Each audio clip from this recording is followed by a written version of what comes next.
Hello everyone, Death Stimulator here. Today I'm going to be bringing you something a little different. Space Hulk Ascension.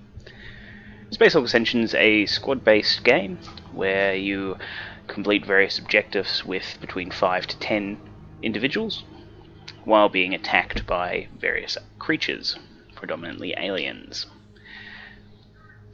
Space Hulk's based on a board game under the Games Workshop license, and it's been around for quite a while now, very popular. This is the newest computer version. There was one a few years ago, and this is an updated standalone version. It's added an expanded roster of chapters you can play, and if you have DLC, it gives you access to 5 campaigns, 3 by default.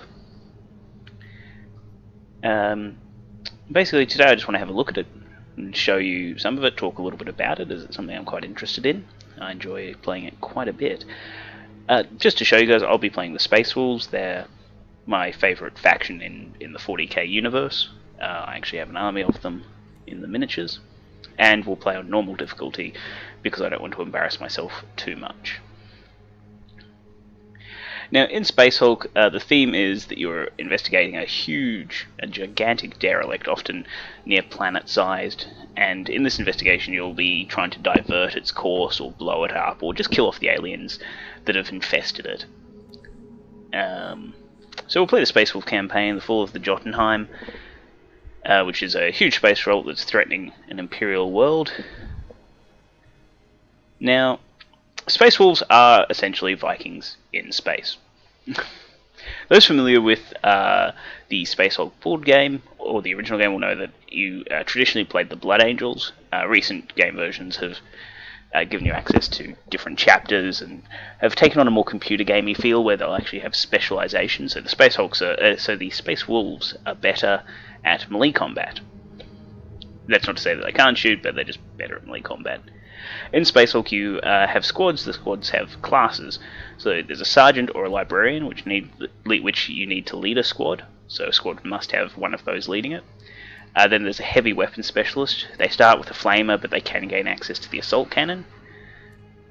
And then there are 3 standard troops with bolters, and you can give them a different melee weapon if you want. Bolters are a standard weapon using high explosive rounds. Flamethrower is a flamethrower. It does an area of effect damage, and this remains until the end of turn. And finally, the sergeant starts with a bolter, can be given a melee weapon. What happens, we'll jump into it and I'll show you a little bit about it and we'll talk about it. So I'll just start off with the basic squad doing the mission Purge. So, Purge. Entering through an old wound in the Jotunheim's flank, your squad advances into the dark and maze of twisted metal and broken debris that is the interior of the Space Hulk. You are following in the footsteps of Huldruf and other heroes of legend, eager to forge your own saga in these ancient corridors. You are the vanguard, charged with preparing the way for the main assault by clearing the areas around the breach of whatever alien filth has made its home here, bringing them death. Now, we just have to exit with 3 Terminators, so it's not quite purging, but, you know, theme is theme. Now, you'll have the board, you'll have your 5 or 10 Space Marines. They're in Terminator armor, which makes them really, really heavy. You deploy them at one point, and you must advance through to your objective. So in this case, the objective is just to leave via this teleport point. Each Terminator has a number of action points, and in this mode, normal, I believe you can actually have an extra one generated. So by default, they have 4, with the potential to gain an extra one at random, just to give some variability. Your orders, Lord. Now, did not mean to back him up there. Unfortunately, there's no undo button, which makes it a little difficult. So, walking normally uses a single action point. If an enemy is in your line of sight, when you walk, you will shoot at them by default. Otherwise, shooting or attacking is a single action point.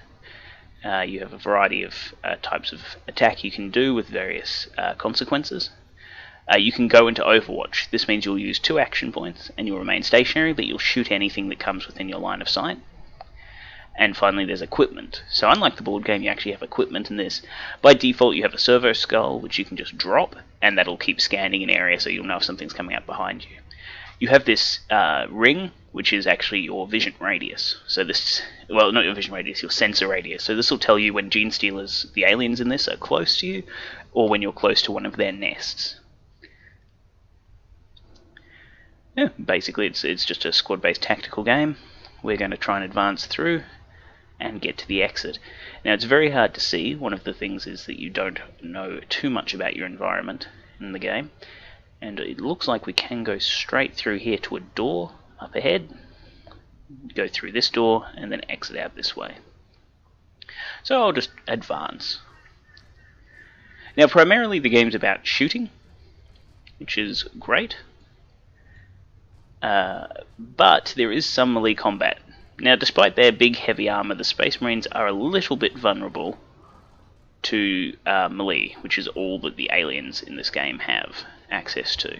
If they get you from behind, you're dead instantly. Otherwise there's a fairly decent chance if they take you from the front that you'll die anyway. Alright, so I've ended the turn, refreshed our action points. We've gained an extra one, so I'm just going to advance straight down the corridor, trying to get to this door and open it up. Followed up by the rest of the squad. Still no sign of any aliens yet. I've got this guy sitting here. I might advance a little bit with him, see if we can see any more of the area. No. Alright, I'm going to follow this corridor that runs parallel, just in case. He's the flamer unit, so if he needs to drop like a defensive flame or anything to keep the gene stealers back, like that, he should be able to. So I'm going to advance him and turn him. This is going to use 1 action point to move forward and 1 action point to turn. It's a big heavy suit of armor.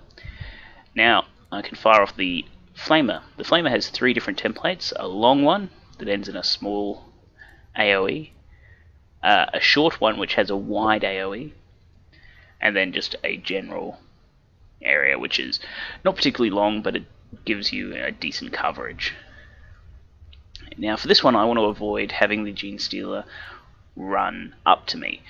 So there's a really good chance, I think it's 90% chance, that I will kill him with this. And then if he remains in the flame or moves in the flame, on the next turn, it's 90% chance again. So actually, if he had lived that, to try and get to me, he would have had to advance, unless he would have had to step on the flame, which meant another 90% chance, and so on and so forth. It's about very much this game's about playing the numbers in order to survive. So you have an alright chance to shoot and hit the gene stealers with standard weapons in this, and you want to take advantage of that as much as possible. So the chance to shoot them normally is somewhat low, but if you, say, shoot at them multiple times, you'll gain an advantage, or if you use various other contraptions. So I have to open the door here. This will reveal the gene stealers. Now the blips of the gene stealers can actually be between 1 and 3 units.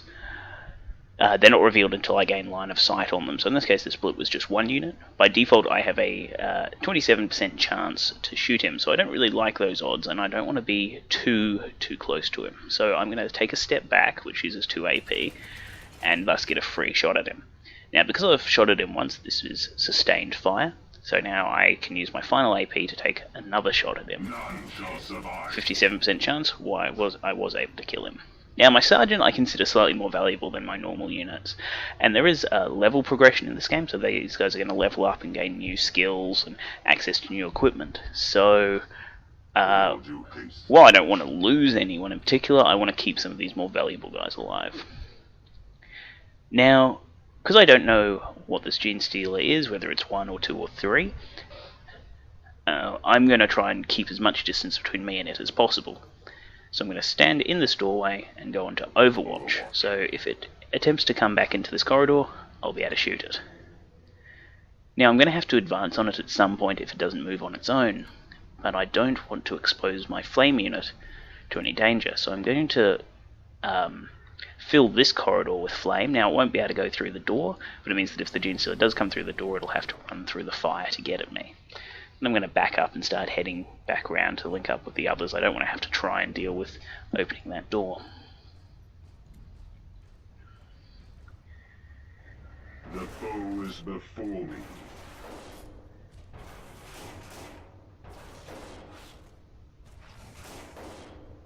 Enemy inbound. Uh-oh. Okay. So, I am moving. I'm going to use my last action point to flood this area with flame.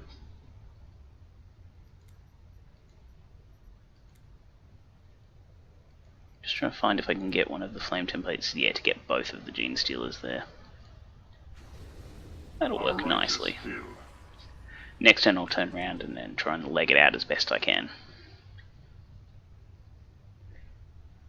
Now this guy's on Overwatch, so if I take him off Overwatch he'll have 5 action points. This means I'll be able to walk up, turn, and hit this gene stealer, hopefully over the back of the head.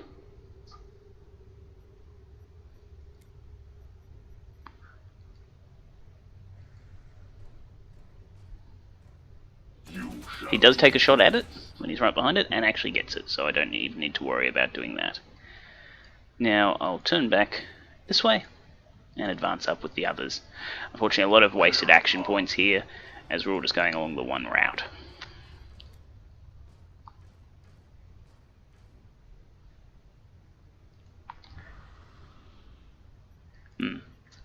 Alright, I'm going to change my mind as this way is now clear. I don't really want to have to turn him around and walk slowly back this way, so I'm just going to take a single shot off with my flamethrower, covering this direction, and move along the side. Here, this should hopefully mean that we're all linked up. On the move. Okay, so we know that there's a gene stealer around here. He'll be able to come around this corner and rush us. So it might pay to just be a little careful here. I'm going to set myself up and go into Overwatch. Now in the original game, Overwatch would just give you a chance for your gun to jam. So it was fairly random, and as it was a 2-player game, the Gene Stealer player would never know if they were actually going to succeed or not. Whereas in this new computer version, one of the things that they've actually done to, I'd say, great effect, is they've made it so bolters have 2 stats, ammo and heat. Or most guns do anyway. The more you shoot, the more heat you build up. And when you reach a certain level of heat, the gun jams. Flank secured.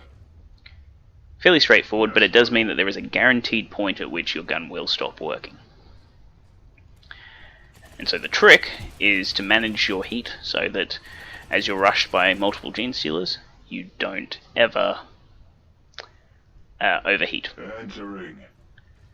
And thus overheating, not overheating means you won't get overrun. If you do overheat, you will get overrun. Pretty straightforward.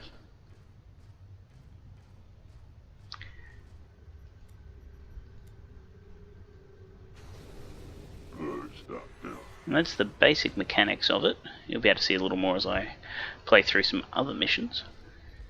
Now, I've been able to succeed the mission, but the mission won't actually end until I get everyone out or the remaining Space Marines die.